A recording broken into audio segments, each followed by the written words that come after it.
Habari ya jioni ndugu yangu, na habari ya jioni kwa wale ambao wanatutazama. Ni jioni njema. Labda wewe unaweza sema aje? Niko salama, jioni vyema sana. Kuna tu mvua mdogo mdogo hapa na pale na pia baridi, na tunazoea kama wakaji wa hii nchi.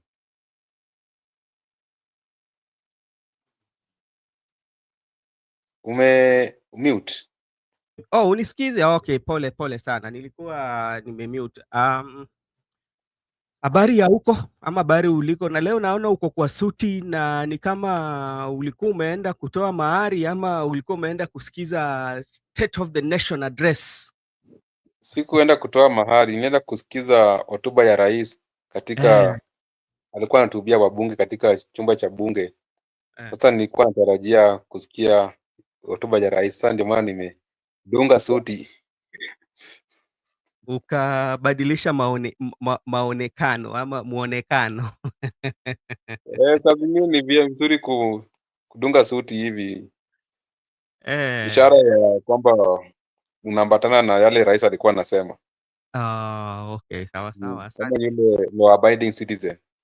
Okay, thank you so much Miguda for coming in, and thank you so much Brenda for joining.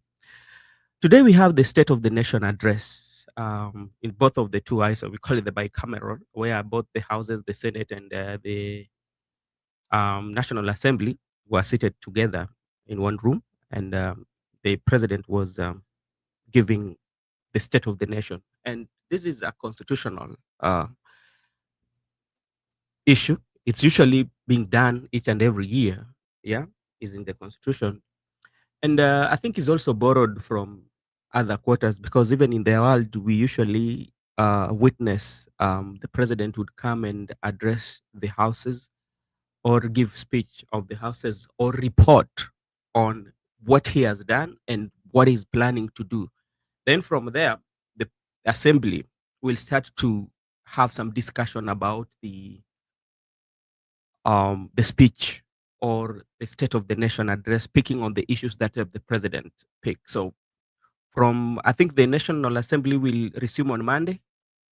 The Senate resume on Tuesday. So from there, they will start to debate and converse around the speech of today, when the president was addressing the nation. That was a good thing. Then there are also few unfolding events. Former Deputy President, he's alleging that he has been trailed, and he gave a picture of a vehicle together with the registration number, and said that they've been trailing him. So that's also something is there that is also trending again. So what do you take about the issue of former deputy president talking about people are trailing him?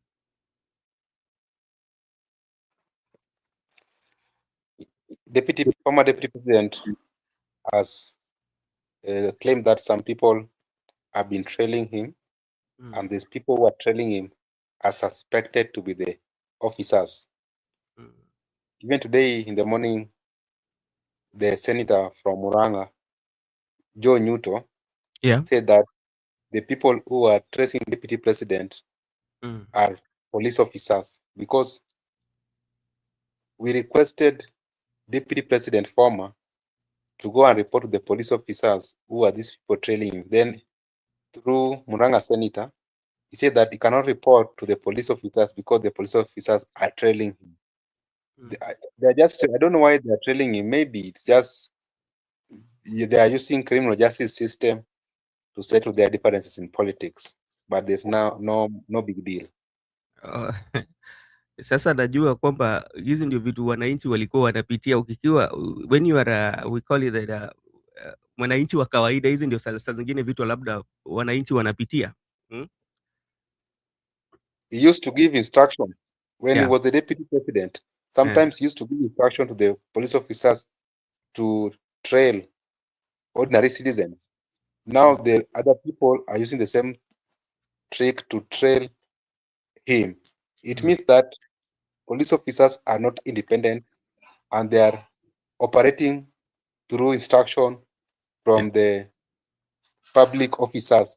That is not even from the Inspector General of the Police, not Mm. even from the commanders. They're just receiving instruction from politicians to Yeah. trace the politicians. So that one can clearly tell you that if Rigathi Gachagua was privy to that information, that the Mm. persons who were trailing him were the police officer, it means that he is aware as a former deputy president, he consumes intelligence, and he knows that those were the police officers. So he's telling us even by the time he was in that office, he Yeah. was also instructing police officers to follow other fellow Kenyans or MPs who are not aligning with his visions. Okay, that's okay. It's happened. We will follow the issue, the way they unfold, and report. And maybe he can go and report to the police station and say, okay, there's a vehicle that is trailing me.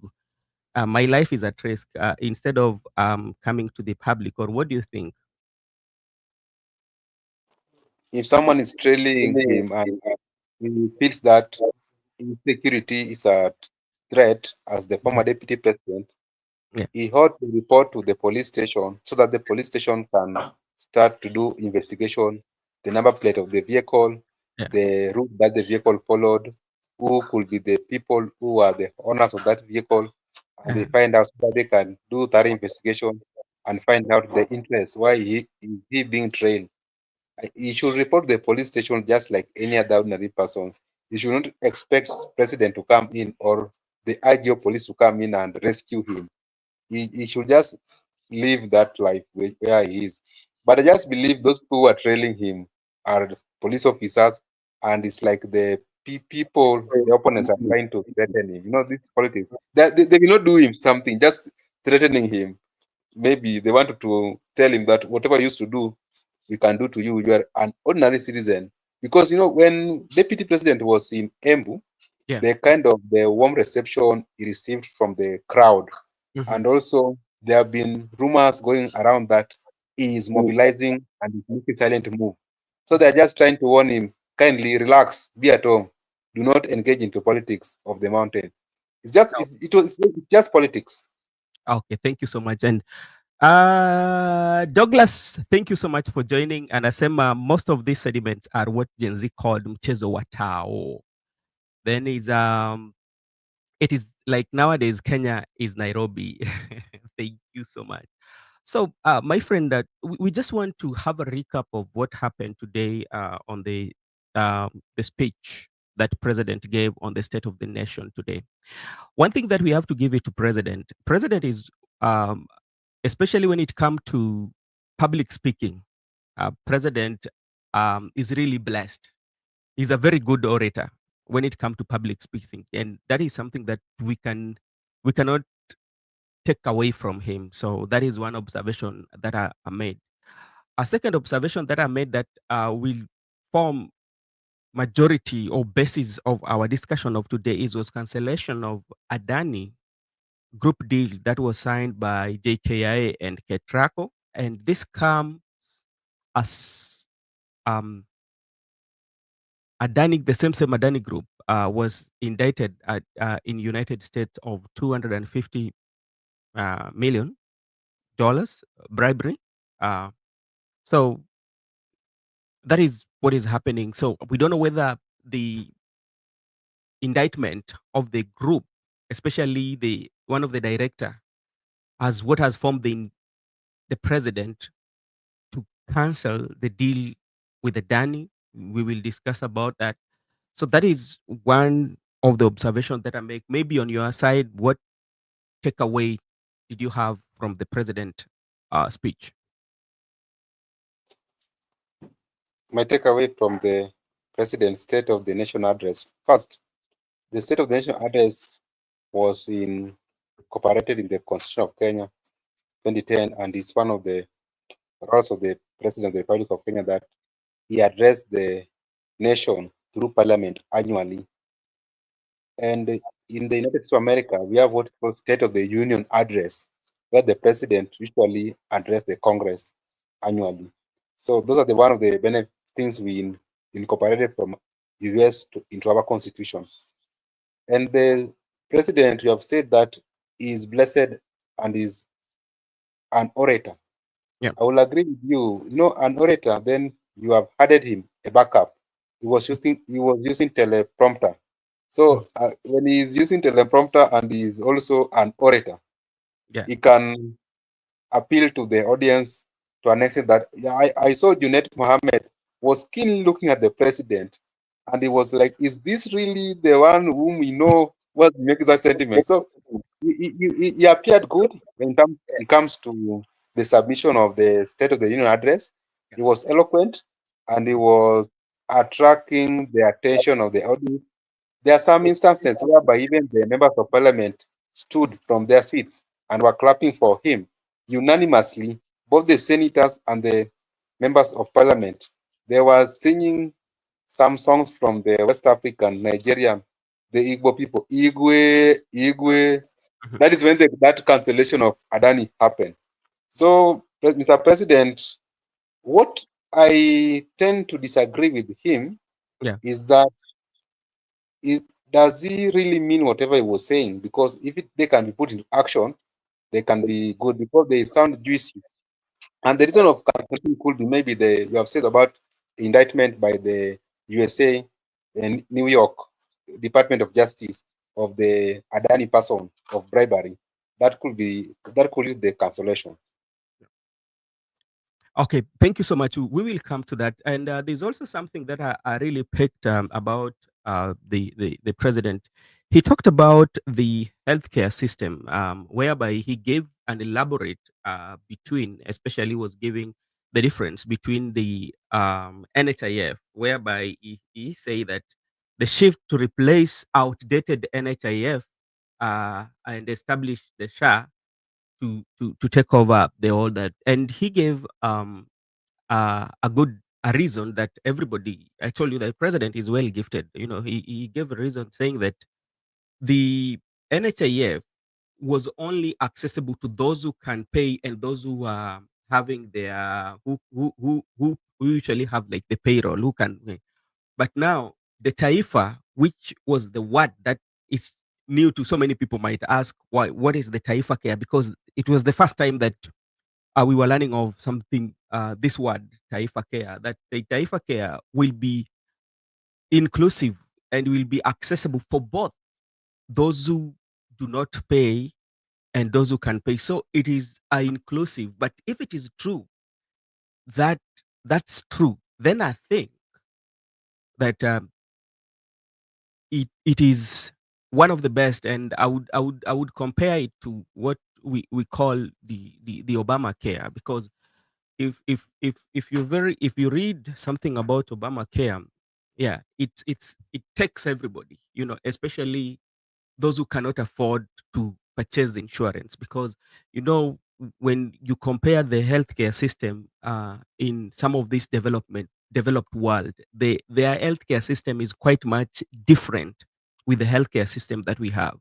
For instance, I can give you the healthcare system of America. One is that if you're employed, uh, your employer can provide what we call the insurance, which you pay, and when you pay, it depends with which subscription you've taken. So, and you will have to access a pool of doctors, you know. So when you go to the hospital, you can only pay copay. Yeah, there's a copay that you have to pay, and there are some insurance that insurance cover that if you take, you cannot have what we call a copay, you know. And those who cannot buy those or purchase those insurance, you are left with the Obamacare or affordable care, where you just register, yeah, and you can access the health services. So, if what the president is saying in his speech that the Taifa Care is an inclusive and will make everybody to access the health care, then that sounds good. I don't know, what is your take on that? It is good that you have begun with the universal health coverage from that report from the president. And our viewer, Douglas Kibogong, is also present. Yeah. And today I want to clarify that issue, whereby the previous time we had a very contested debate about SHA and SHIF. Yeah. Today, Mr. President admitted that it is true that transition from NIF to SHA SHIF is a problem. And that's what we were telling Douglas Kibogong, that there is a problem from transition from NIF to SHA SHIF. And today, Mr. President has admitted that indeed there is a problem. And that problem, it is because it is a new thing in the health sector, and they are trying how to fix it.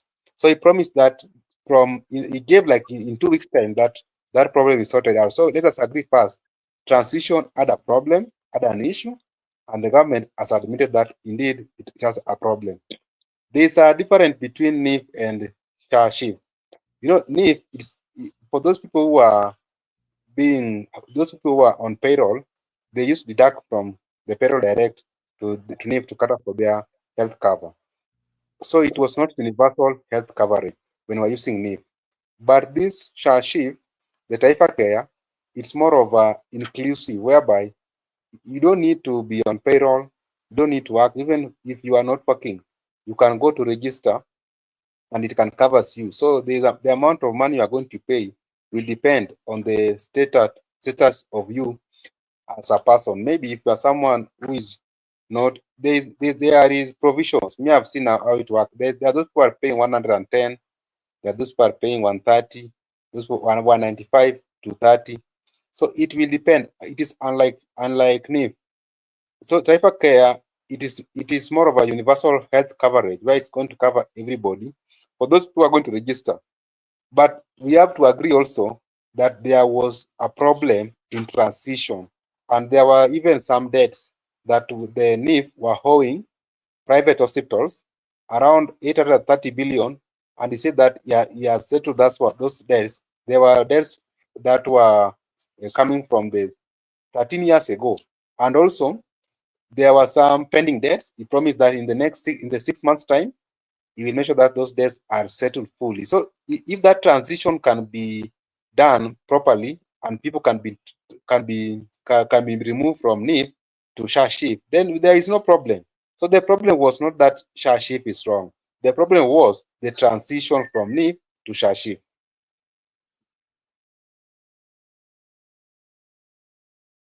We mute. Another thing also that majority of Kenyans were complaining about was about the contract of the share to shift, which is part of the Adani, what people say though. So we will come to that.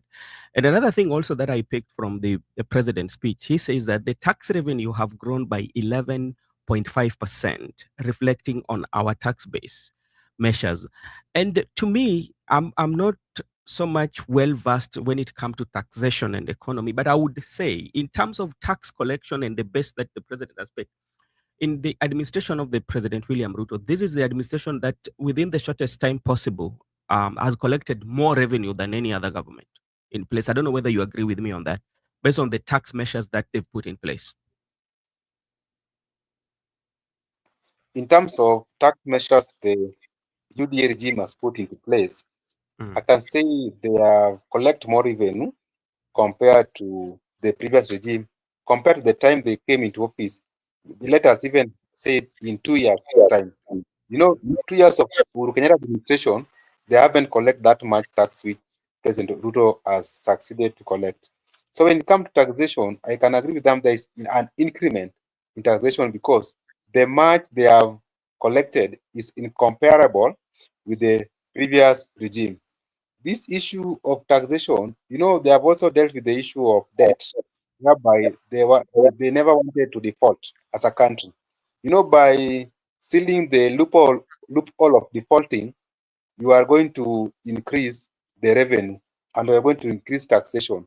But when you allow the country to go into default in come to our national debts, Yeah. then there is, even if you increase taxation, there is no increment in taxes. Yeah. In that view, haven't done much research, but if that is the case, I Yeah. will agree with it that there is an increment in taxation because of the measures they put as the government, and also one of the measures which I know that they never wanted to default as a country in our national debts. Yeah. And so I don't know whether the collection of taxes and based on the 11.5 5 is reflecting even in the economy. So that I don't need somebody who is well versed with things to do with the economy. If I may add, Brother Benson, Mhm, let me just add one point. I was almost forgetting. mhm, The reason why I can also be persuaded that indeed there is an increment taxation, mhm. you know, when you are beginning of UDA, the dollar rate to shilling was almost 160. But Mhm. currently, the rate of dollar shillings has narrowed to 129. Yeah. So those are just some real figures that can persuade you that indeed the current administration has tried when it comes to taxation increment. Maybe if you can respond to our friend Douglas, Doug is saying, but Ben, is the system treatment the patient or the medical personnel human being? It's like where I don't know where Douglas is. They are using this as a different system. This one, it is the universal health coverage. It Yeah. covers people. It covers, you don't need to be a patient for you to be a person. Even those who are not sick, you paid it on a monthly basis. So whenever you get ill, you can go to the hospital and it covers you. You Yeah. don't need to be patient. It covers even, yeah, it's a universal, those who are the patient and the non-patients. And it Okay. is used for treatment. And I think when we talk of It is not an equipment or it's not a machine. It is it is not an equipment or a machine. so I think the universal health care or is like an insurance coverage you are paying. Yeah. So just in case if you fall sick and you go to the hospital, you will not have to pay at the moment. What will happen is that the hospital will bill or will write an invoice to the government or to that authority, the SHA. So the SHA are the people to pay the hospital. So that is how it's going to work. So there's also something that also I picked from the president again. He talks about was it the milk sector? The milk sector production grew by 14%, and to some yeah, it grew by like it's not by 14% based on the findings that from the survey. It it has only grew by 7% from the year 2022 to 2023.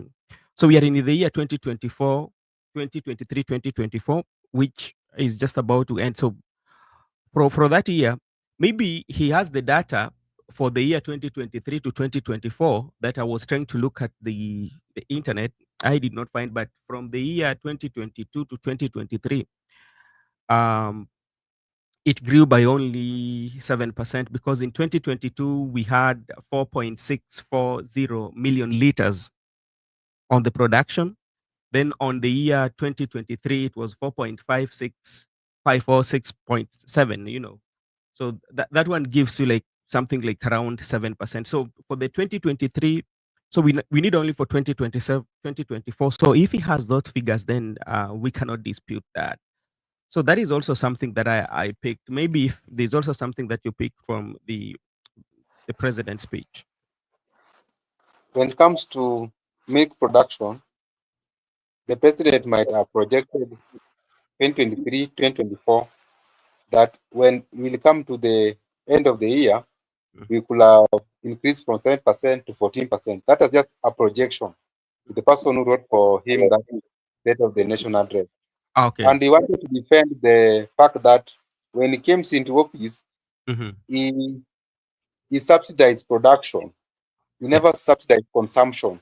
So Mhm. by him subsidizing the production Yeah. and not consumption, it has created more production to the country, and so the people can consume much more because they are more in stock. And he gave example of the dairy milk and also the example of maize, rice, and beans. That Okay. when he subsidized the production and he gave the total number of in terms of measurement of in kilograms, measurement of maize, measurement of beans and rice, and even it goes ahead and gave example of sugarcane. So he was just trying to tell the people that when he begins the subsidy of the production, Yeah. people wanted him to subsidize on the consumption. But right now, Kenyan will be home for food, and there will be food in the country. There will be no hunger like previously when they were getting into government. So I think he was trying to emphasize on the production rather than consumption in terms of subsidy. Okay. Thank you so much. And now I get what Douglas was saying. I mean, why should a doctor let a patient die because the system? Now, the the system in Kenya, or the system that was in place, my friend, was it is a prepay. Yeah, you pay is when you can get the treatment. So in some incidences, the patients did not have money. Especially, we can speak about the patients who are going for dialysis. You know, they you find that the new coverage, it was a requirement for them to pay certain amount of money. So some of them ended going back home because they did not have that money. So the only problem that was there, that by the time they were going, the system was reflecting that they've not contributed or they were not in the system. So because the criteria of the Kenyan, especially for inpatient, is usually pay, yeah, then is when you get the services. Yeah. So so because like some doctors, they are not working in the government hospital. It's quite much different with the government hospitals, maybe. When you go to the private hospitals, because some people used to go to the private hospital. So this private officer will tell you, okay, now we've not received your cash, or you're not in the system. So that could be the reason. So by them not accessing that service, it means the system that were put in place were not reflecting. Yeah. So if the system could have been working, and the system means the implementation, this one runs from the transition from NHIF to SHA to SHIF. Yeah. And everything that comes with it. Yeah. Yeah. And that's why, like, you find the president even admitted there's a problem somewhere. So that's, I think that one is okay. So is also something about the sugar sector that president also talked about, that now the sugar is doing good. We don't import no more sugars. I don't know whether it is true with you.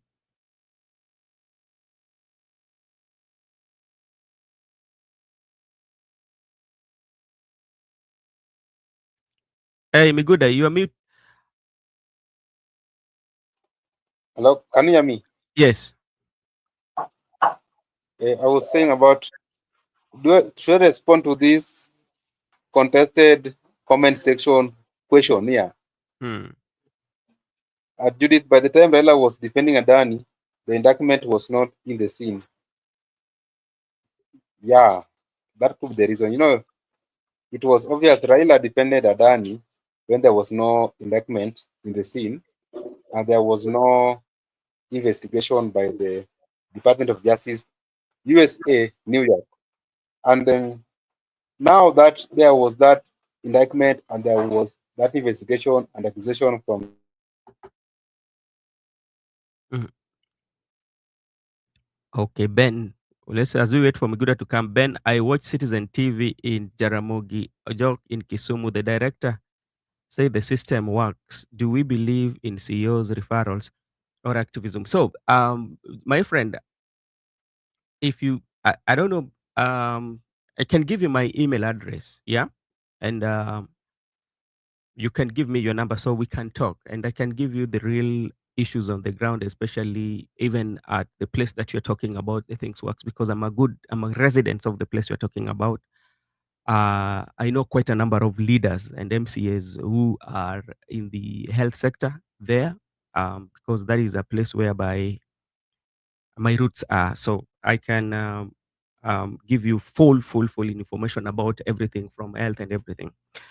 You know, remember, even there was a time there was the issue of pioneering of the universal health coverage. Kisumu was one of the counties that were chosen by the former President Uhuru Kenyatta to be like a piloting, you know. As much as he might say that, yeah, but what speaks on the ground is quite much different, you know. We are not discrediting anybody, but like we what we have to agree on that the the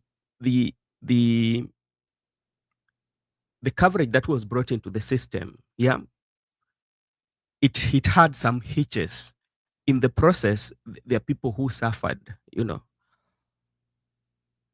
So it is a way in which we can improve on those areas, you know. Yeah. As much as he was talking about it, yeah, but also we have to listen to people who have undergone and have felt the casualties. Yeah. Uh, we talked about Muranga, on how Muranga works. Each and every county finds a way of how. The, what works in Muranga is not about the she and sha. It's about all the bills are being paid, even if you do not have. That is something that we have to agree. Yeah. We have to agree that the system that is there, that is put in place by the Muranga, you know, they surpass, or they were not so much concentrating on who has and who has not. Provided that you go there, they will provide the services. It was not under the health coverage. So it's about clearing those bills. So that is something that also we have to agree. Yeah. So as I said earlier, my brother, we are not trying to discredit what is taking place, or what is working or what is not working. But one thing that we have to agree at some point, that there was that challenge in the initial stages, but in the process of that challenge, there are people who had casualties. By also singling out like Kisumu and Muranga, they are working. What about those areas that it is not working? So that, yeah, that's what we are looking at here. But of late, do you see any outcry in dialysis patients? No, not really, but as is not as compared to the initial stages, which means now from that it tells you there's something that is happening.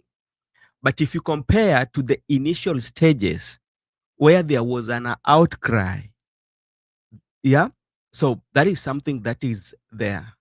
So we have to agree there. Gibson, I agree with you. So thank you so much. Marco Buddha, how are you doing?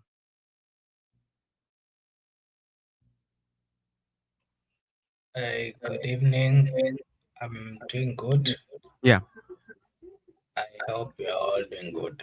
Okay, thank you so much. So, Miguda, now let's go to the main discussion of today. Is about the cancellation of Adani, Ketraco, and JKI deal that President did cancel during his speech.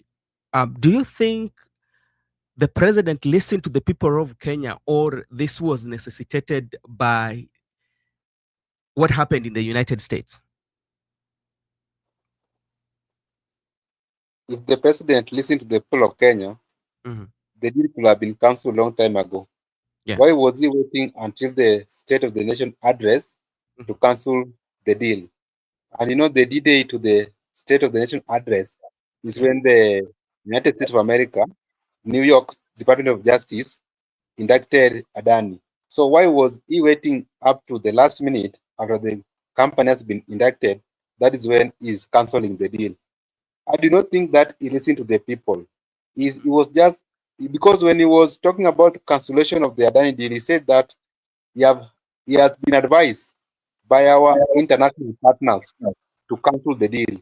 That he has been advised by our international partners that there are better people who can take the deal. I remember he said that he has cancelled the deal, and he gave direction to the infrastructure CS and energy CS that the Ketraco deal and the JKA takeover deal should be cancelled with immediate effect, and the process is ongoing currently. Yeah. Why was he giving those direction and he was giving some arguments that after he has been advised by our partners and after he has been advised by our international body, then he goes ahead and say, by doing so, I have listened to the religious leaders, I have listened to the people of Kenya. So it's like he's trying to tell people that whatever the Catholic Council of Bishop was saying is a president who listens. So that's the reason why he has decided to cancel. But that is not the case. Because remember, even before the cancellation, his current political friend told us that Adani is the best deal. Raila Odinga said that Adani was the best deal by that time because Raila was defending Ruto. Now Ruto is coming to the National Assembly to tell the people that he has cancelled it after he has listened to the people. Which people? And from his past submission, he said that our partners as advisors, according to me, you know, today I woke up in the morning and the first news I received was that breaking news from BBC, and I think I received it from you that the United States of America, New York Department of Justice has indicted Adani, and he has been accused of bribery. One of the directors. One of the directors. Yeah. And you know, so we expected that people say, you know, there was some reaction. There were mixed reactions. The people that Adani's JK is gone. This is the person who told us was a good deal. So there were so many mixed reactions. So from the people who are busy writing State of the Nation address, I think even if it was published or even if it was on the soft copy, they simply correct and had that cancellation with immediate effect.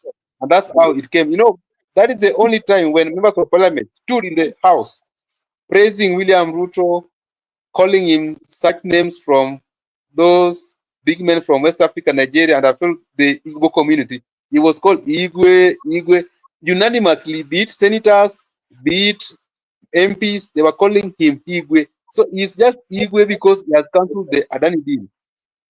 That can tell you that Adani deal was not a proper deal, and now it has come to reality. And the reason is not by listening to the people or listening to the bishop from the Catholic. The reason is because of the breaking news we received today.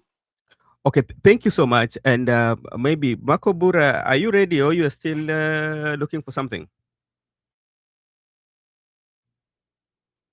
I'm here. I'm ready. Okay, thank you so much. Miguda has talked about now, especially that immediately after the cancellation of the deal is now when you find the members of parliament coming out, and even when they were being given interview, and they applaud the president for canceling that deal. But if you're very keen in prior, majority of them were supporting the deal, yeah, and they were saying this is one of the best that has ever happened to the Republic of Kenya. Does it mean that when the president say anything right, they will say right? But when president make a U-turn, everybody is going to make a U-turn and say that you've done a good thing. What does that one speaks to you? Okay, thank you. Thank you so much for this opportunity. I partly watched the presser by the president, and before the presser, I remember several members of parliament, including the cabinet secretaries, the likes of the cabinet secretary of energy, Opiyo Wandayi. It is true that up to till late afternoon, early afternoon, he was still supporting the Adani. And you know, Adani is a problem that we've had. Adani is, as a company, the people of Kenya, from the first day they started hearing about Adani, you know, Kenyans are the most learned people. We've done a serious, search, and whatever information that we found concerning this Adani were things that would not make people happy, or were things that any serious country that wants to eliminate things to do with the corruption, any serious country that wants to do some serious projects would not engage. Adani as a company is a company that has gotten themselves in corrupt dealings to an extent that they try to, you know, bribe their way to getting tenders. And we've got these facts. Sometime in UK, sometimes in United States of America. And the good thing is that the people of Kenya are good. They are prayerful people. We prayed that before the inception of and conclusion of all this Adani thing, let just God show us the way. And probably we say thank you to God because at the right time he was caught. Because the people of Kenya were truly, truly going to lose a lot of money. And up to this stage, I'm quite sure that we'll be told that there is an extent that they had gone into signing, and maybe there's some money that we will lose as a country. But that we better lose or pay for not getting or slowing down the deal, but not giving a corrupt company what a go ahead to manage the most critical things in our country. So I want to clearly tell you here that we've said not once, not twice, but several times that the members of parliament that we have in the Republic of Kenya, most of them have been bought, most of them do not respect the people, most of them are respecting the executive led by William Samoei Ruto. And that is why the people, young people went for demonstration and they said that these members of parliament should all go home because they're not representing the views of the people, but they are there to represent the executive. Whatever the executive says is what they amplify. And that is wrong for a member of parliament because they're there. They're the people who should be doing due diligence before even approving all these deals. It is so unfortunate that members of parliament are the ones who had taken a stand and believed that Adani was there just because Raila Odinga, the ODM party leader, said that it was okay. Them and they're all, they used to call themselves some name I'll not mention here because their behavior sometimes is tough to even explain. I remember Junet one day said that sisi tunafuata kama ng'ombe. So when Raila said that Adani was okay, all ODM members, especially those who believes in the politics of Raila Odinga, respected, and up to till late when this presser was released, they were still supporting. That is a start which is wrong for any legislator. Legislators are there to protect the interest of the country. They are not there to protect the interest of the president or the interest of cabinet secretaries. That is my take. Okay. Thank you. Thank you so much. And now, because then, because is not very new to us, because so many incidences were raised about the Adani, especially in the places that they do their contractual work, and the effects that it has costed, and when even the Churchill then was invited in the Senate to talk about Adani, and he said that this was one of the best, like he was defending the deal. Now, after realizing this, does it also mean that the government should take uh, action for people who participated in the initiation of this process, Meguda? What do you think?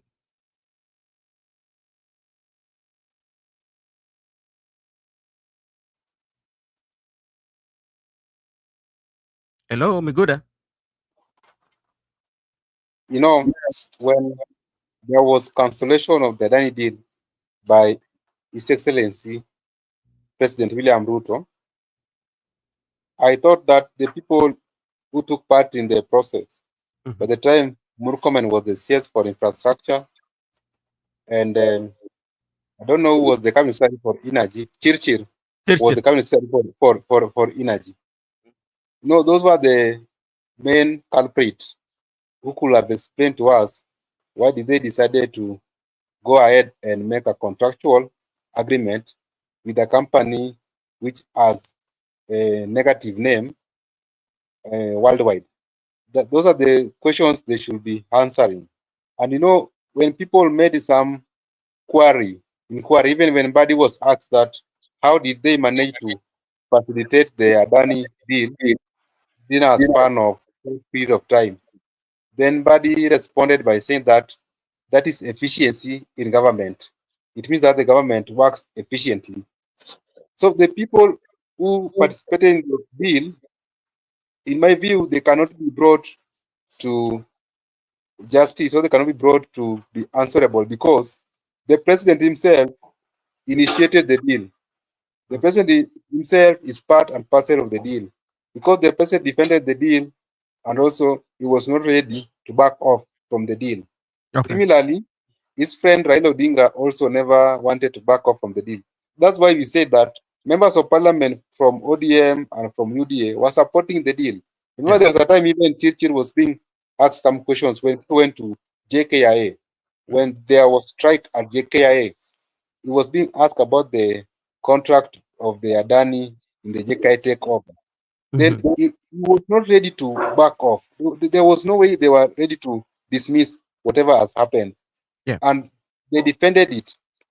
That's why I do not see any scenario whereby there is one is going to be brought to book for any investigation.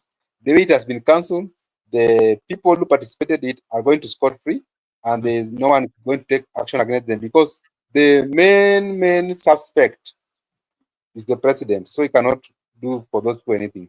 Okay, thank you so much. And this is something from the Honorable Peter Kaluma. This is what Peter Kaluma says. I quote, Adani in New York will not affect Adani in Nairobi. You know, and this is a legislator. Yeah, somebody who represents the people. He's writing that Adani in New York will not affect Adani in Nairobi. This is, I know, I don't know whether that is called psychophancy, or I don't know the best word that I can give it. But you know, especially when you are indicted in the United States, they usually take very tough measures. Yeah.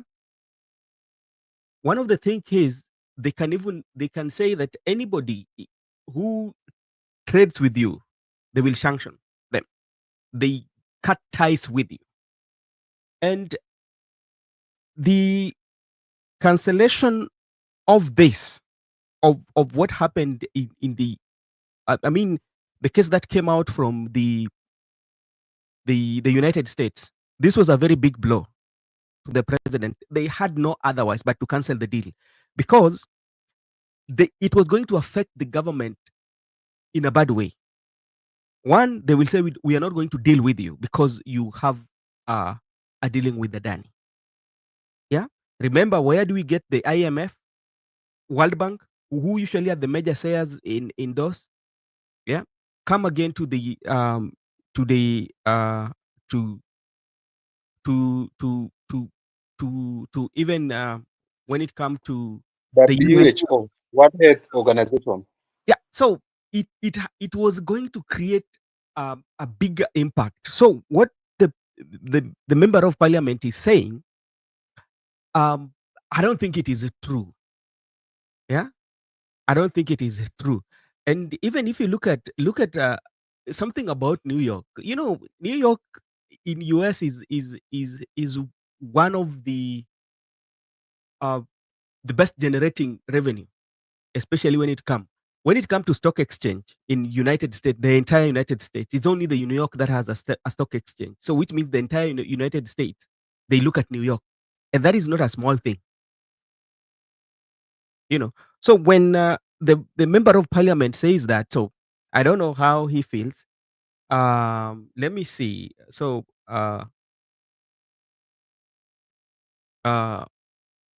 this is ODM holding a crisis meeting as we speak, chaired by Anyang' Nyong'o. Damage control has then been had, because this it's putting the Right Honorable Prime Minister at a very, very awkward. Yeah. Maybe Yeah. to say something, you know, Raila Odinga at times he makes mistake, especially when he has made his mind that he's going for the AUC. Mm-hmm.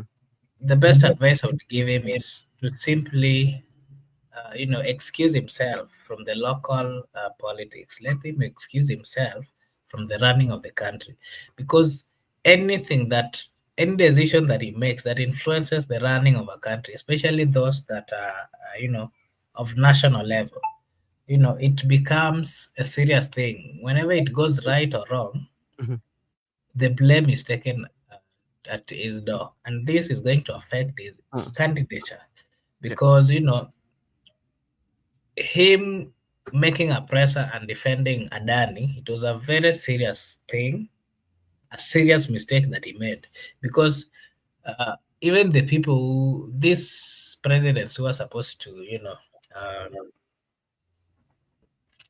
uh, to vote for him, Yeah. most of them may have interacted with this Adani. Most of them might have maybe heard of this Adani. And if you see that someone who is a candidate, speaking nicely about people who are doing fraudulent activities in the whole world, and it is known, it was so wrong for him to even defend it, because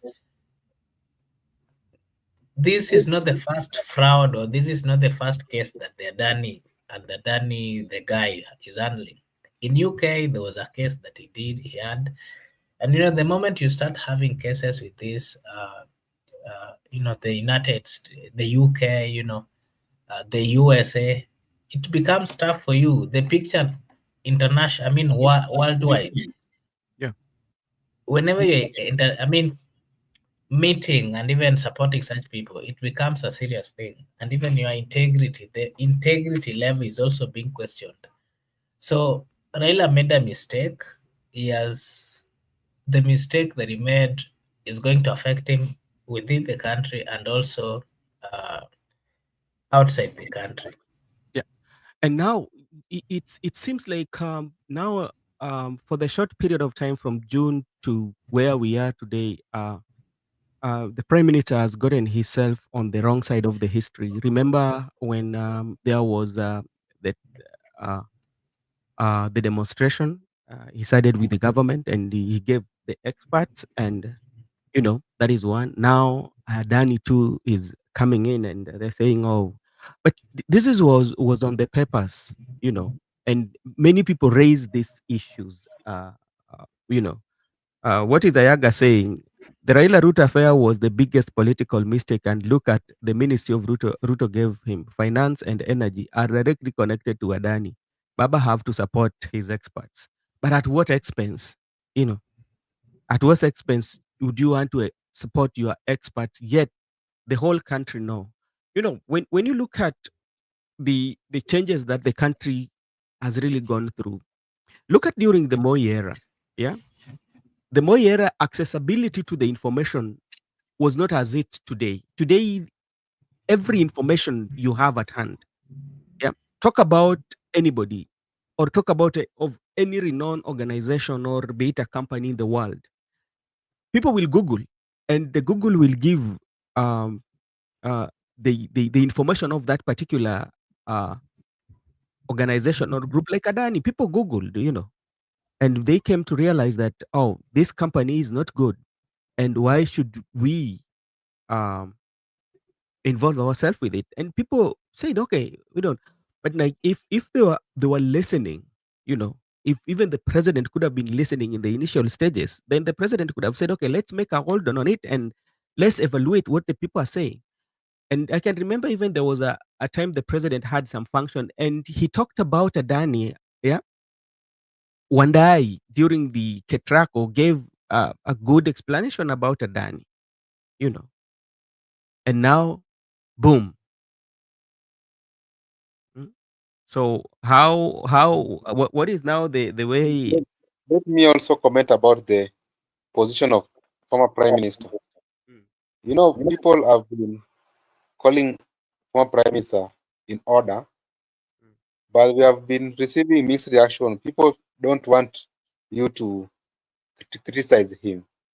And there are some mistake he's making. We understand that he's an elder, he's experienced, but also as we are seeing some mistake he's making in his political career. Because right now, he was trending on the X, and he was not the person addressing the nation.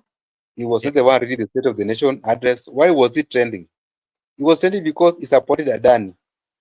And you know, this issue of Raila going to government, then start to support government issues, then afterwards is being blamed, has been a norm in the country.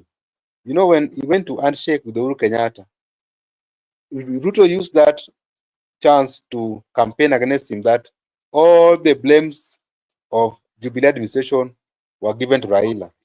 And Ruto successfully persuade the people of Mount Kenya that it is Raila Odinga and Uhuru Kenyatta who are not performing to the people of Kenya. So Raila, that one he made mistake, and currently he has also made mistake.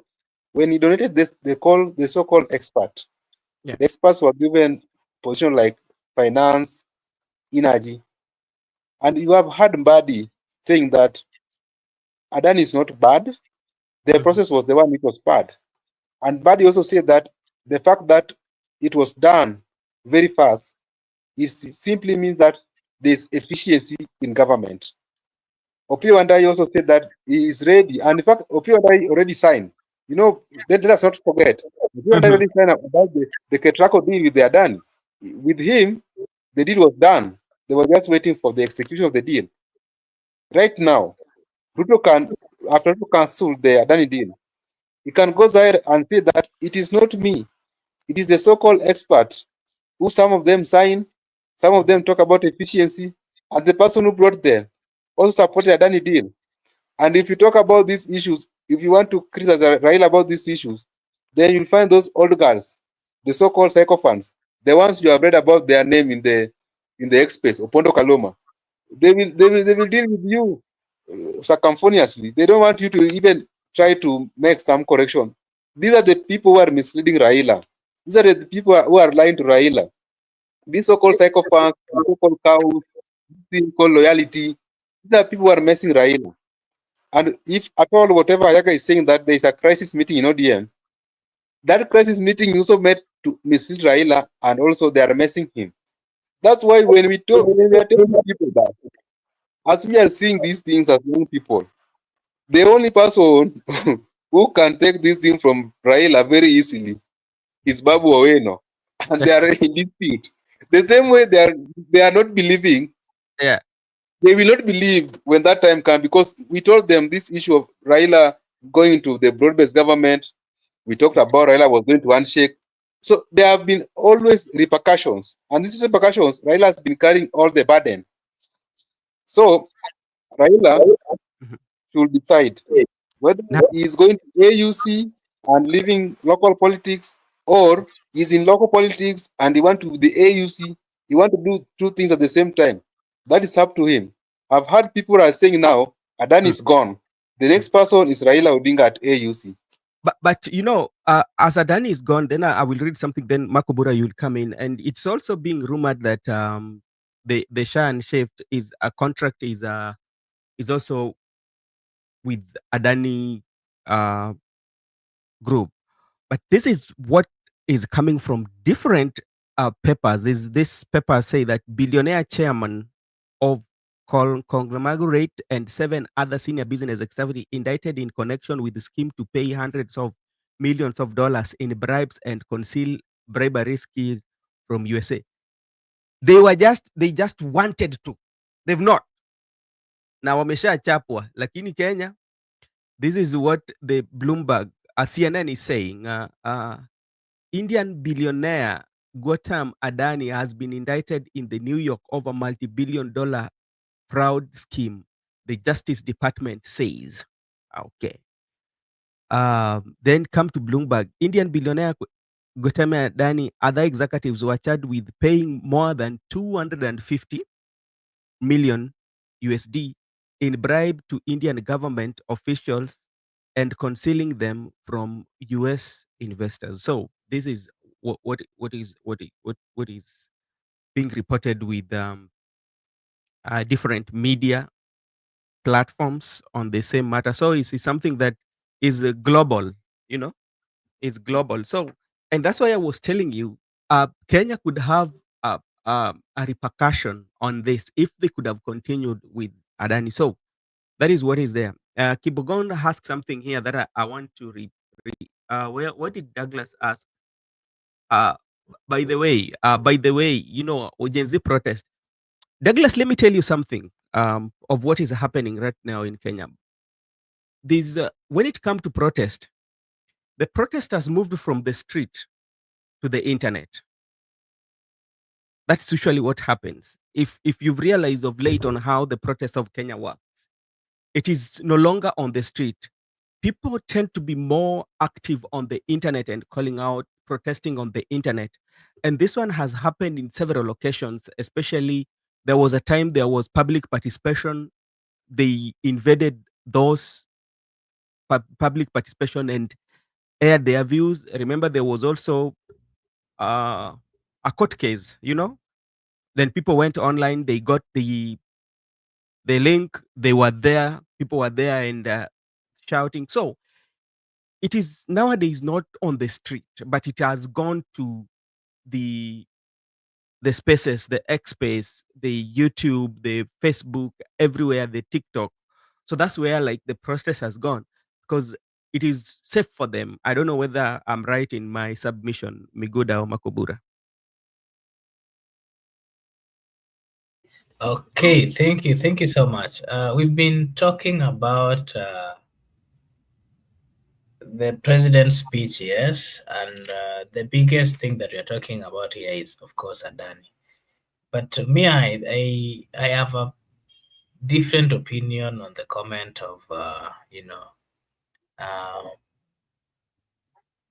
on the comments of Mr. the President, especially on among the issues that he talked about. I haven't really found time to get to understand everything that he spoke about, but I want to admit here that among what I've seen is more of Adani and how his government is planning to ensure that business-wise the country does well and the plans that they have. But I want to disagree with the president because while giving the state address, the most important thing that he needed to focus on were issues which are directly touching the people of Kenya. The issue of Adani and the deals that they got into, they knew it was wrong. The people had shown them and had given them clear reasons why it was wrong. And they went ahead to, continue the conversations and the negotiations.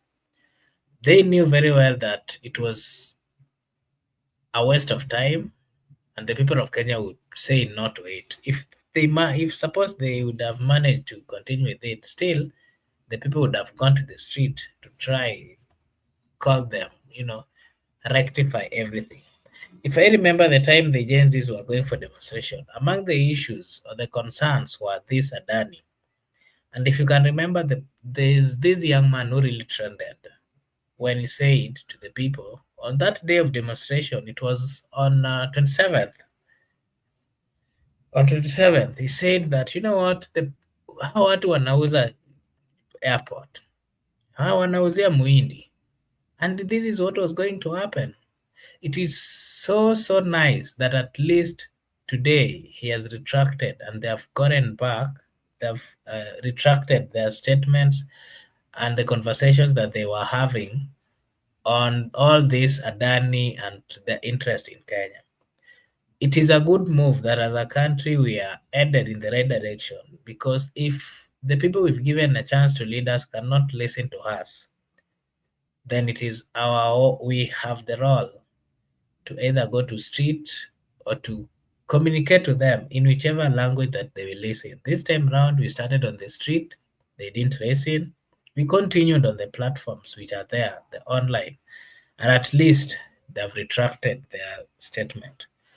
I want to tell the president that among the issues that he talked about, he did not talk about pertinent issues which are touching the wananchi. The people who are on the ground, most people cannot afford basic needs. Education system is rotten in the country. We are being told that the University of Moi, one of the best universities that we have in this country, it is almost going to the deathbed because of mismanagement. And if you follow even the mismanagement of what happened in Moi University, you'll find that people who are close to the government and the government themselves, they know what happened to that university. Not just that, there is no clear way on how the CBC is even working in this country. There is a confusion currently on where even the young children that we have, there is no clear procedure on how they are going to proceed with this education of CBC. There is no clear indication to them because there's a lot of confusion whether they're those who are going for higher primary or lower secondary are supposed to be going to the to high schools. And these are the things which are touching the people of Kenya. These are the things that the president needs to address. The difficulties that people are finding when they wake up, they cannot afford their basic needs.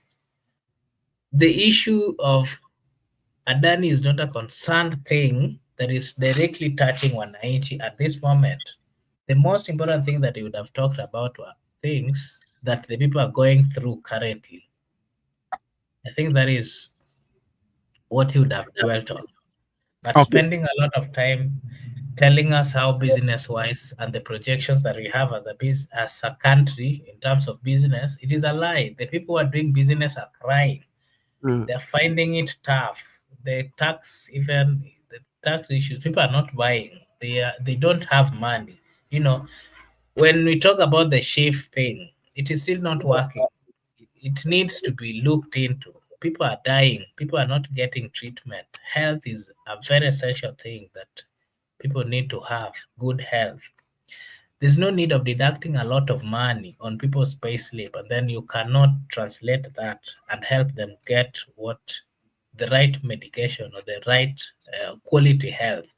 There's no need of deducting a lot of money from people's pay slip that you are going to build houses, and then these houses are being bought by the same politicians and people who are rich. They're being built by the intention, by telling people that hizi ni zenyu, wale watu wako chini. But those who are buying those houses are not really wananchi wadogo, but ni wale wakubwa wananunua alafu they're renting it back to the poor citizens. Are we really headed in the right direction as a country? Those are the concerns. Okay, thank you so much. You've spoken about the Moi University, and one thing with Moi University I can remember during the Uhuru tenure when the VC, what was his name? I hear somebody. Yeah, I can remember. and when it took a protest of the whole community, the leaders around those areas, including The likes of Studi, the likes of Murkomen, and the president himself. No, the person who was there on the ground, because there was the time when the locals, including the governor by then, he was Governor Mandago, yeah? Yes, And Governor they went Mandago. and stormed the university just to make sure that the VC who was there to be replaced in the context of like he was not coming from that region. And today I was seeing coming from the Western region. They wanted someone who is from their tribe, yeah, and coming from their now community. if you look at what that university is going through right now, is hell. Yeah.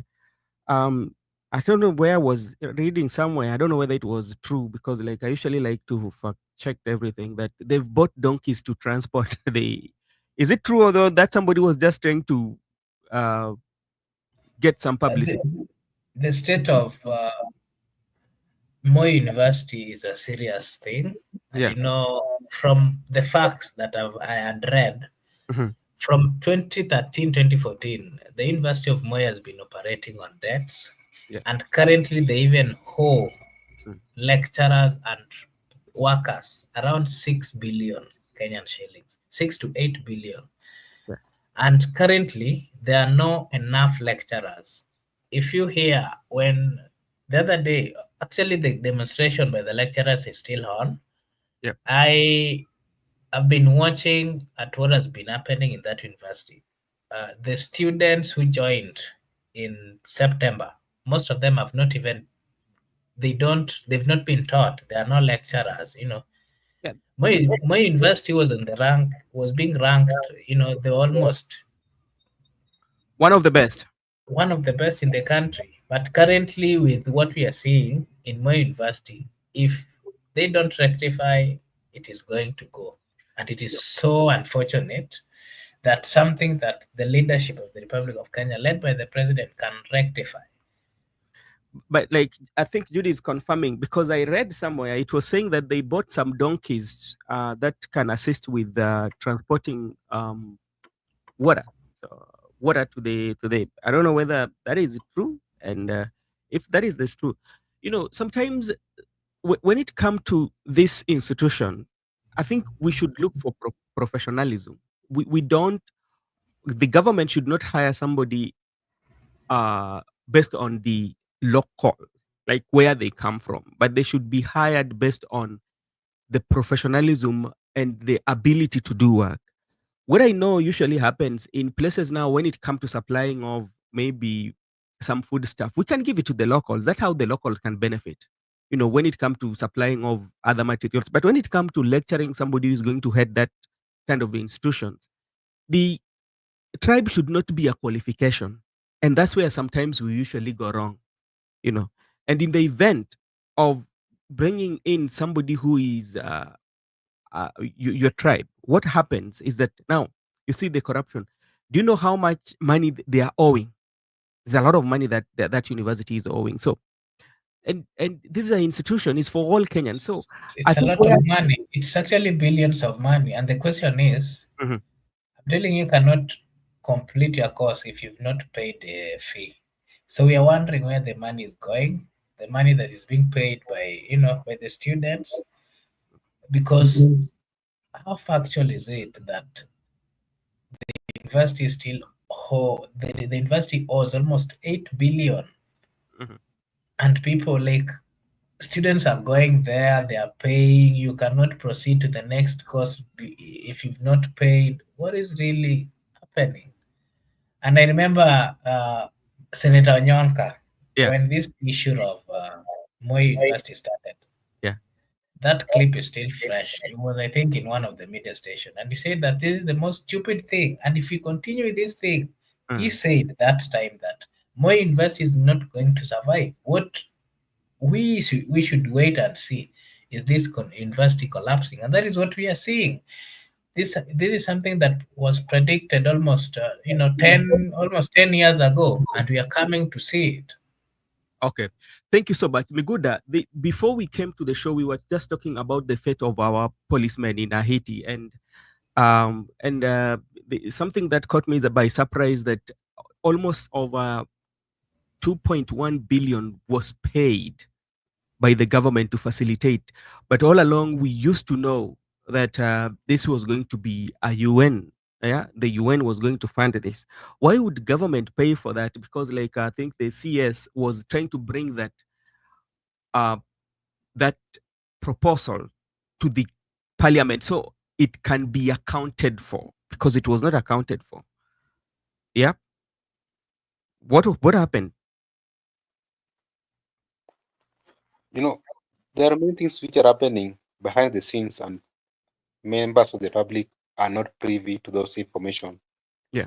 The issue of Adani, member of publics were never privy to it. The 2.1 billion which were granted by the Kenya government to the Haiti mission, we knew that it was a UN mission, whereby even there was support from the state of the United America, and we were told that it is a UN mission and they are going to do it in that manner according to the United Nations Charter. But to my surprise is that it is the Kenyan government who gave now 2.1 billion to it. So I don't understand that. Was there any scandal in that mission whereby if they can say that 2.1 billion and there were people who benefited from the IT mission, I believe that there are people who benefited from the IT mission, and that's why the PS Korir, I don't know, keeps Singay Korir was saying that it is now very much impossible for Kenyan to take care of the IT mission, and they are Yeah. now running out of support from the Kenyan government. then the question could be, how are they running out of support from the Kenya government? And you are told that it was a UN mission, that even the machines and the equipment they got from the United Nations. I believe that is not the case, because there was not even more of two officers from different countries. There, it was only a mission for Kenyan police officers, because there were only Kenyan people on that land. So it means that the Kenyan government make a deal, and there were no privy information to the public about what was going on in Haiti. And it has now come out that it is the Kenyan government who was funding the Haiti mission, not the United Nations. Yeah. And that is one of the things we are saying, that there are so many things that have happened, which most of the public are not aware. And as event unfold, we know them better. I wanted to add one issue on the issue of the Makobura said that he never watched the State of the Nation address. Makobura, there were some things that he said that touched the Mwananchi directly. In fact, whatever you have asked, he said all of them. The issue of education, he said that it is there is an internal interference of them. In fact, he specifically Moi University. He said Moi University, that there is an internal interference with the administration of the Moi University, and the internal interference are the people you have called out, the former governor Mandago, Oscar Sudi, and Mukomen, and the fact that they ejected a hero from vice VC in that university. So those are the things that Mr. President addresses. And also he was looking at on the structure in which government can come in and assist that situation. I wanted also to, yeah. Okay, go ahead. I also wanted to say that where he never mentioned when it comes to the issue of education, he never touched about the current strike by the lecturers. He never touched about the current strike which is going on and the reasons and the consequences of the strike, because right now most of the comrades are not in school. Most of the comrades are not learning. So that one he never touched, but the issue of Moi University, I believe that he touched. Okay, thank you so much, Mato. We agree with you fully. I think there was a day you were here and you spoke about it, and your prediction has come to be true. We thank you for that so much. And now, talking about the 220 is 2.1 billion of the Haiti mission, yeah, and the CS was saying that this money will be refunded. Yeah, they are paying it because it will be refunded by UN. So under what circumstances can they refund if in the initial stages they might have not agreed to a point where when the kickoff or the takeoff of the mission, Kenya had to pay money? How they will they will return it, or they will refund it under what circumstances?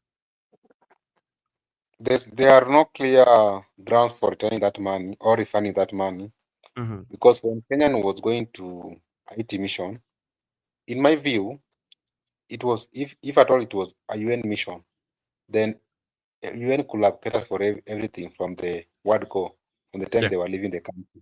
There was no way UN could ask Kenya to use their taxpayers' money to facilitate the mission at Haiti, then they will pay it later.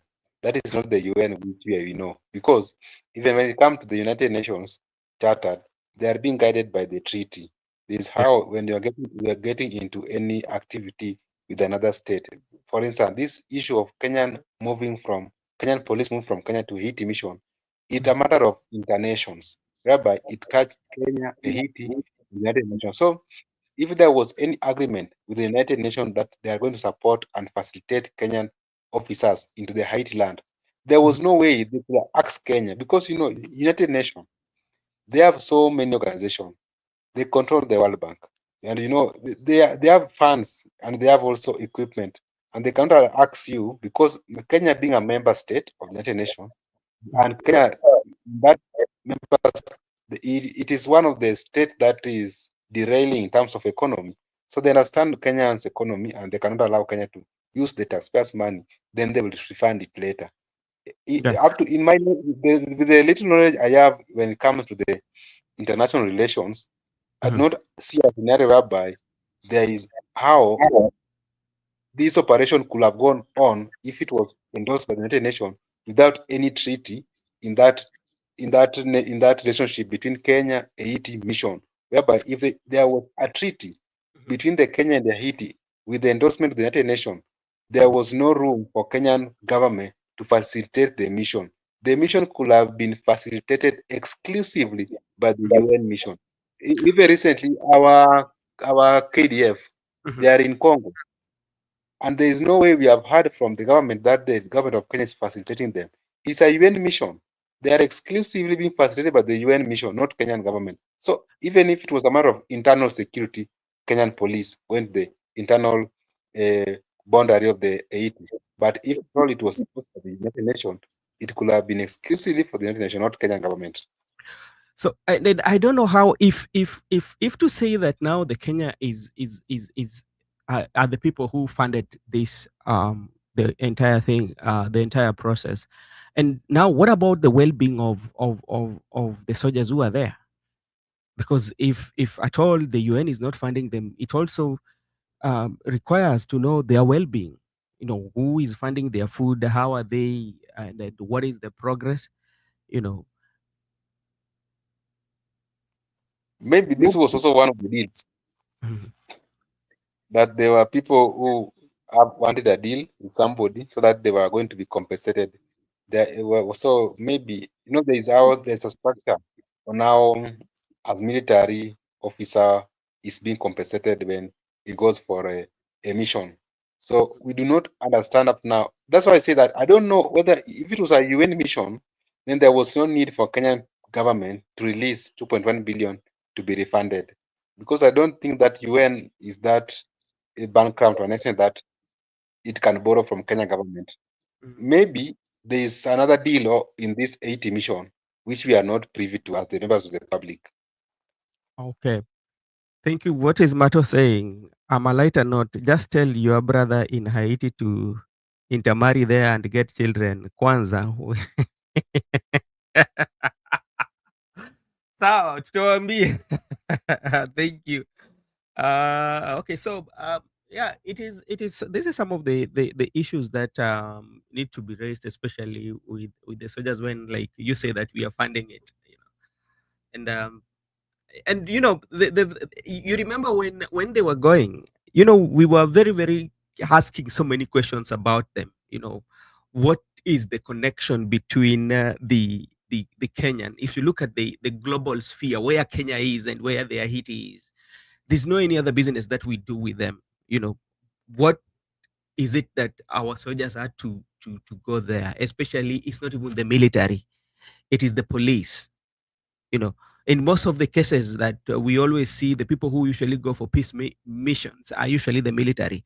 But this one was the Kenya police; they were not military, and everybody support. I think the members of parliament who are allied to president, they really supported this as a very good deal, and is going to put them up. Let me say something about that. The reason why the president accepted to go there is because he had been offered some amount of money. And you have proof, Makobur. I'm coming to that. I'm coming to that.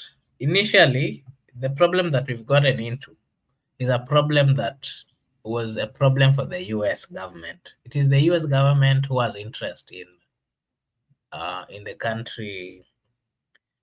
In what is the name of this country? Haiti. In Haiti. Yeah. We are far away. We don't even share a border with this country. We don't even understand the language that they speak.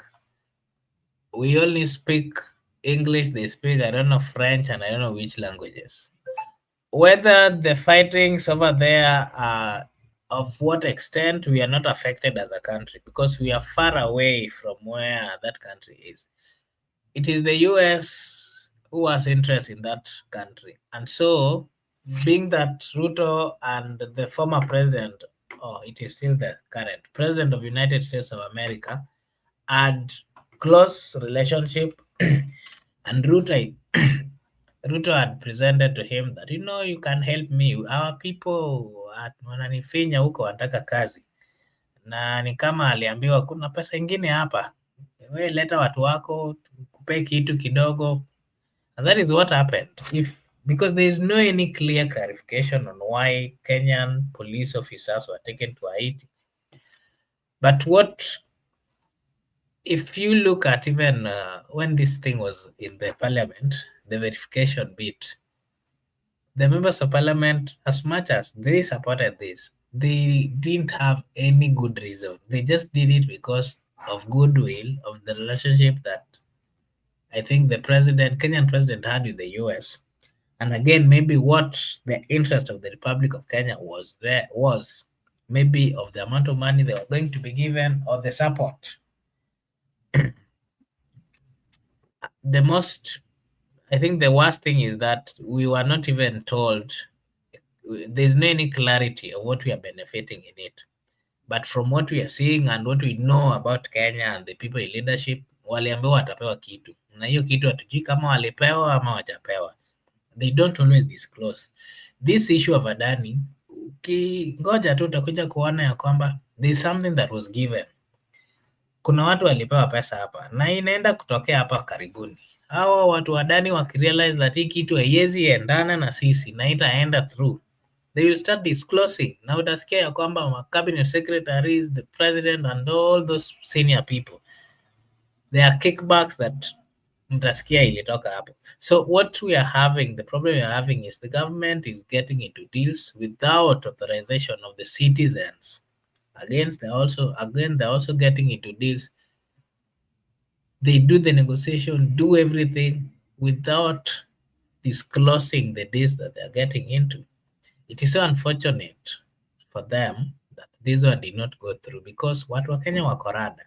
So my plea to the ruling class is that they have to respect the people of Kenya, making deals on behalf of the people of Kenya. And then sasa hii mambo ya Adani utasikia pia that we are going to pay some money just because we had started a conversation there, and it has not benefited us.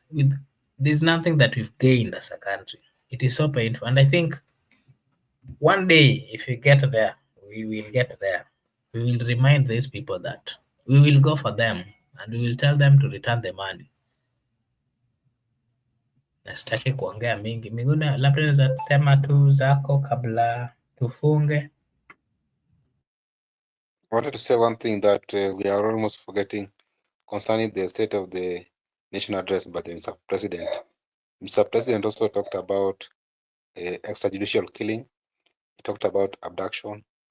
He talked about killing of women by men criminals. He also talked about corruption, whereby he said that the courts should deal with the cases of corruption expeditiously and ensure that the people who are corrupt are brought into book. And also he talked about the issue of protest, Article 37, whereby he tried to distinguish between the protesters and the police. To some extent, he admitted that the police shot people wrongly. The police shot innocent protesters in the name of protecting properties, in the name of protecting the peaceful protesters. And the police officers who shot people wrong, and the police officers who abducted people, who detained people, if at all there is one who has been found, it should be reported to the relevant authority for investigation. And he also said that the right to protest is envisaged in the Constitution, and every person has a right to demonstrate. But the problem usually comes that you cannot identify who are the peaceful demonstrators, who are the mobilized criminals, who are the people who have hijacked the demonstration. But there is also some people who are taking advantage of the demonstration and they are infiltrating peaceful demonstrators to an extent that they are going contrary to what was the intention of demonstration. So you see that sometimes each and every person has a duty. The police has a duty to make sure that they identify peaceful demonstrators to the criminals, and also the peaceful demonstrators has a duty not to be in one position with the criminals, and also not to destroy properties of the people, because even someone has invested in property, you don't need to destroy that property. If you are going for demonstration, go for demonstration, peaceful, and be unarmed. Then go back to your house. The police officer also should not use that chance to kill people. Instead, he should identify those criminals and arrest them. So he tried to bring the issue of June 25th and addressed it in the National Assembly that the Gen Zs were good and they were genuine, and that is their right and feeling the Constitution. But there were those people, criminal mobilization among the demonstrators, and the people who infiltrated the demonstration, and the police officers also were liable. So I believe that going forward, if at all Mr. President means his word, we don't want to see any abductions from next week. We don't want to see any detention without trial. And we don't want to see those people who have been arrested and they are already been presented to court. They are being bailed to some amount which does not worth the warrant of arrest. Let him now act in action. And also he advised the authorities, that is the EACC authorities, like those are responsible to look for those people who are corrupt into the government and bring them into the court to act. And finally, he talked about the conflict of interest bill, and he urged members of parliament to act on that bill swiftly and very fast, or unless the members of parliament still have the conflict within the assembly, not to pass that bill. That bill should be passed, and so that if you are in government and you're a government officer, you don't have to do business with the government, because that will create that conflict of interest. So those people who are doing business, they should do business. Those people are in government, they should be in government. And he also he talked about the issue of procurement, that there will be no procurement which will not be digitalized, that it will be digitalized, and also it will be on the government portal, so that when you do any procurement, it is in the public knowledge. Those are the few remarks, Makubura, that Mr. President made concerning the pressing issue like abduction, the killing of the people, the issue between the police and the demonstrators.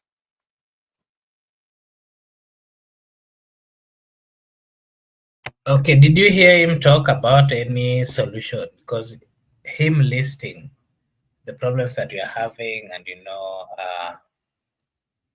about the abductions, and these are things that we've had. It is not the first time. If you remember the last time we had an holiday, he mentioned the issue of abduction. But after that, we've still seen,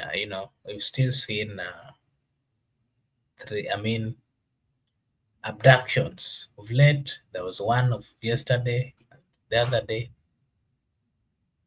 Are you seeing from where you are, Mr. Migoda, this president that we have here in Kenya, William Ruto, being serious with the running of the country? Are you seeing him talking about something and then following up to ensure that it is done? Ama anaongea tu just because it was a state requirement?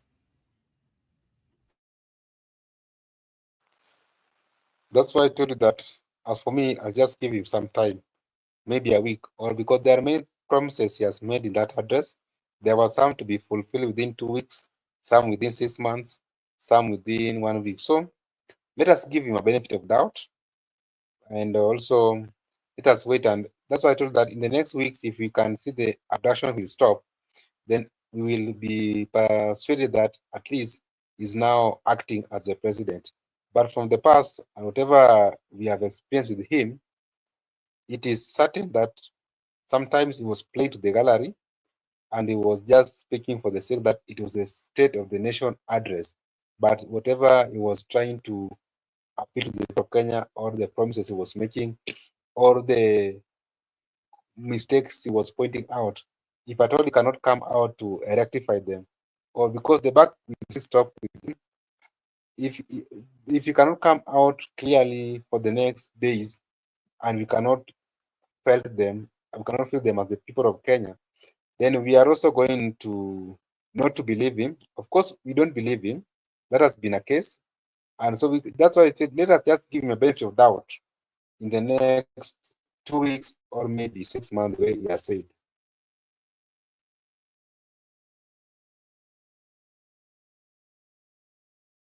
Okay, so my other question that I have is, if you looked at the body language of members of parliament, being that these are things that the issue of Adani, the issue of finance bill, these are things that they are the ones who passed. And the stance of Adani, the people who have been, at the forefront telling the people of Kenya, just relax, it is a good thing. What is your take on the behaviors of the members of parliament that we have and their view of issues which are really touching the people of Kenya? Because they had the time to rectify, they had the time to stop the Adani, but they did not do it. What is your take on what the members of parliament are doing and their presence over here, and the comments that they're giving? Are you seeing them being truthful to the people of Kenya? And what should we do as a people to ensure that, we have representatives who cares for our country and have their own stand? Because these people are confused. The members of parliament we have, they're confused. You hear them, the president said yes, they follow, yes. When this president turns around and say no, yes, they sometimes they get confused. They don't know whether to still maintain yes or no. What is your take on the members of parliament that we have? I do not want to blame all of them. There were some who are even missing that State of the Nation address in the assembly. Some were missing, but some were present. And the members of parliament in the Republic of Kenya have demonstrated to us that they are not independent as the National Assembly, because they supported the issue of Adani, some of them. Now, when the president has come with the cancellation of the Adani deal, they were praising the president, they were clapping for him, and all of them supported the cancellation. It means that they never believe in whatever they were saying. They are not independent. They don't apply their right conscience when it comes to legislation of the laws. And when President talk about last mile connectivity in ICT sector, and he said that members of parliament has assisted him in the last connectivity in their constituencies, they were also clapping for him. So these members of parliament, I don't know how they operate. Sometimes they tend to agree, sometimes they tend to disagree. Excuse me. I know when the issue of ship came out, some of them said that they never read the legislation, they never read that bill before they pass it. So they have been a disgrace to the entire country, the nation. And not today, it was a whole house, senators and national assemblies, members of parliament were sitting in the National Assembly, and all of them unanimously was praising the president. Some of them were clapping for him. So the body language of members of parliament was just okay. They were in support of the State of the Nation address fully. No one was objective for those who were present. And when the president handed over the report to the Speaker of the Senate and the Speaker of the National Assembly, respectively, they were very happy, and both speakers adjourned the sitting, and they agreed that senators will resume on Tuesday, National Assembly will resume on Monday, 2:30 afternoon session, to discuss whatever the president has presented to the National Assembly as a State of the Nation address. To that point, tells you that members of parliament, bicameral houses, both of them, were in agree and in support of the State of the Nation address. For those people who are present, I can confirm to you that the mood of the house was good. They were very happy, and they were in support. They were dragging their feet in the house. They were supporting it fully, and they agree. So it means that they are trying to agree, and if tomorrow president will disagree, it means they will disagree. And this is coming whereby we have the broad-based government.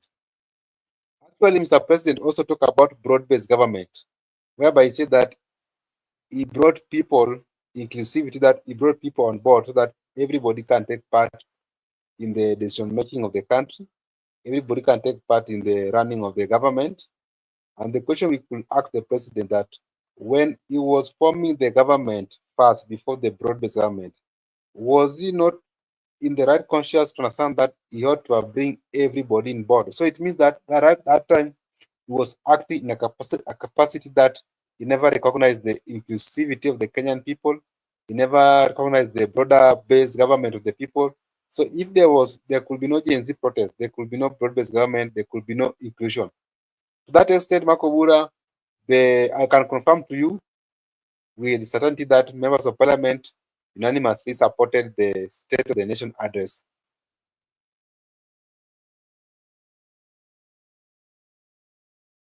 Okay, thank you. There's a comment here from Gypsy Corner. Rachel Ruto is a funny character. She has got involved on behalf of Ruto, DP, and the government. Did you see the video clip where she was asking Kenya for forgiveness on behalf of Ruto and DP? Rachel Ruto should not forget that they refused to accept Gachaga's forgiveness. Okay, those are your comments. And this is Brother Benson Media. Here we say that your opinion counts. I want to take this opportunity to say thank you to all those people who have engaged us at the comment section. We are very much grateful. And to our new viewers, this is Brother Benson Media. We are reminding and requesting you to kindly like and subscribe to the channel so that whenever we are having this conversation, you'll be notified.